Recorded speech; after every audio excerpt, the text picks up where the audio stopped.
মোদির ভবানীপুর চ্যালেঞ্জ। নন্দীগ্রামের পুনরাবৃত্তি এবার ভবানীপুরে হবে।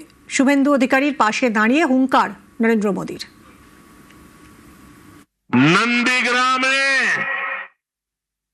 5 साल पहले बदलाव की राह दिखाई थी। अब पूरा पश्चिम बंगाल उसी परिवर्तन के रास्ते पर चल पड़ा है।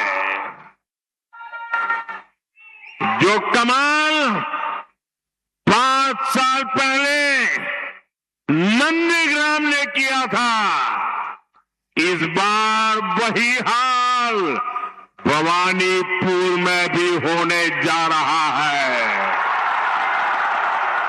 पूरे बंगाल में होने जा रहा है। ভবানীপুরে নাম বাদে চড়া সুর মমতা বন্দ্যোপাধ্যায়ের। ভবানীপুরে 60,000 নাম বাদ বলে দাবি, নাম বাদের জবাব মানুষ দেবে বলে চ্যালেঞ্জ তৃণমূল নেত্রীর। আমার ভবানীপুরেও প্রায় প্রথমে বাদ দিয়েছিল 48,000, তারপরে অ্যাডজুডিকেশনে 14,000, মাত্র 2,57,000 ভোটের মধ্যে 60,000 বাদের খাতায়। তাতে কি আছে?